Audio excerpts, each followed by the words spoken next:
Listen up, Charlotte Flair haters, because you're going to need to understand this. Get it through your thick skull. Finally accept it. Because Charlotte Flair and this thing that WWE does with her, it's not going away anytime soon.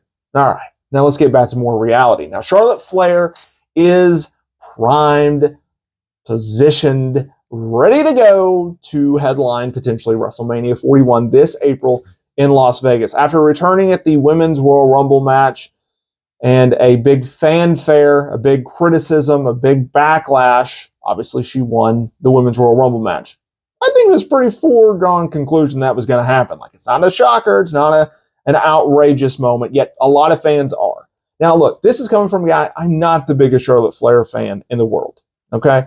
I'm certainly not a huge Charlotte Flair fan as a babyface. I think she's well better off as a heel. But there's been so much criticism to this woman winning this match. There has been so much criticism towards the backlash and the company, right, that it makes you scratch your head. It makes you go, y'all, what did you expect? She has been gone since December of 2023, torn ACL, MCL, and meniscus. She has always been pushed as a top star, all the way back to her NXT days, to the moment that she arrived on the main roster. She's going to break the world title record, a record that is currently held by her father, Ric Flair, and John Cena. Now, I think John Cena will break the record before she will, but you get the point. Like, it's coming. She has been the face of the WWE Women's Division for over a decade. She has been pushed more strongly than anyone not named Roman Reigns over the last decade. She legitimately is the female version of Roman Reigns. And y'all want to be surprised that after a year away, this woman wins the Royal Rumble, and then she's going to go on to WrestleMania and challenge for a world title? Y'all are surprised about this? Why? Why? You want something new? Guess what? They don't care. That's their golden goose. Now, she's teased going after Women's World Champion Rhea Ripley. She's teased going after NXT Champion Julia. She's teased going after Women's Champion Tiffany Stratton. Rhea Ripley is practically begging. Actually, she did beg her last week on Raw to pick her. That's a WrestleMania 39 rematch. That's a major, major match. Now, Rhea Ripley, ironically, won the Women's Royal Rumble and beat Charlotte Flair for the world title that night. Do I think she's going to go after Rhea Ripley? No. I think she's going to go after Tiffany Stratton. It's a dream match. It's a match in which both women have publicly talked about. It's a match in which both women have publicly expressed that they want to do. So I'm going to go with that idea. It's going to be Charlotte Flair and Tiffany Stratton. Here's what Charlotte Flair haters need to understand. She has been pushed consistently for a decade as a top star. She's going to break the world title. Every 6 months, she's going to be in the title picture, regardless of babyface, regardless of heel. If you think about it, before she was injured, she was actually not in the women's title picture. She was kind of a background player because they were kind of just biding their time before she got injured. Now, with that being said, with the negativity towards y'all gone, let's talk about realistic expectations. Realistic expectations is she's going to go to WrestleMania. And if she challenges Rhea Ripley, or if she challenges Tiffany Stratton, or she challenges randomly Julia, which is actually not out of the realm of possibility. She did that in 2020, right? She beat Rhea Ripley for the NXT Women's title at WrestleMania 36, okay? I don't think she's going to necessarily go after Julia. I would love to see her go after Rhea Ripley again, but she is primarily a SmackDown talent. Internally, she is. Right? She's internally on the SmackDown women's roster. I think she's going to go after Tiffany. I actually think that it's a bigger match if she goes after Tiffany. First time ever. Dream match. A lot of comparisons, right? A lot of people compare Tiffany Stratton to Charlotte Flair. They have positioned Charlotte Flair in a very interesting spot.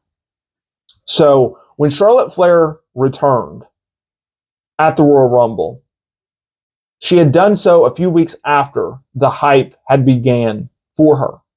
So on SmackDown, another reason why she's a SmackDown talent, by the way, they had been airing hype video packages and hype vignettes for her. Oh my God, Charlotte Flair's returning, right? She was on her yachts and her limousines and her private jets and yada, yada, yada. And then they gave her the moniker Top Girl. Now, that's a new nickname for her, right? Most of her career, she's been known as the Queen. Cool. Now, she has been positioned as a babyface. She cut a babyface promo at the the Royal Rumble post-event press conference, right? She openly talked about her struggles in returning from injury. She openly talked about the difficulties of this injury. She openly talked about how she questioned whether or not she would be able to come back at 100%, come back as the standard in which we all know Charlotte Flair for being. That's a babyface promo.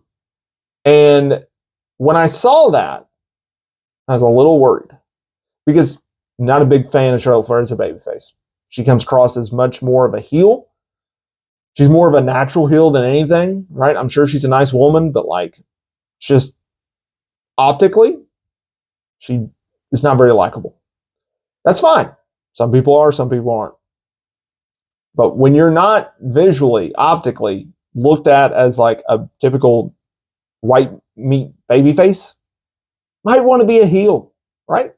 Charlotte Flair, for the majority of her career, she's been a heel.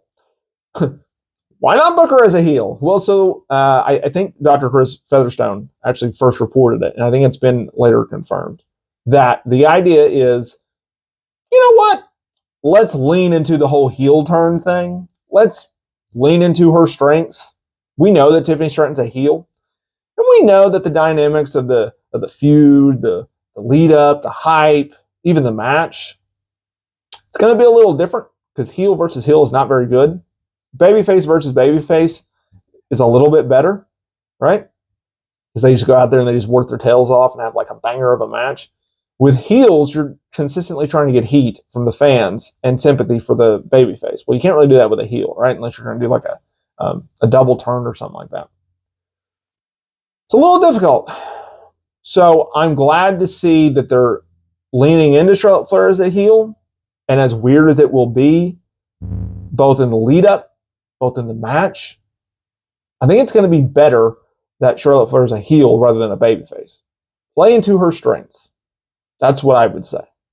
So I would say that Charlotte Flair coming back, winning the Women's Royal Rumble match, earning a championship match of her choosing at WrestleMania, not a big surprise, right? Don't be shocked. There's enough things to be upset about in this world. Life will catch you off guard every time. This one, don't be outraged by it. It'll be okay. That would be my advice to you.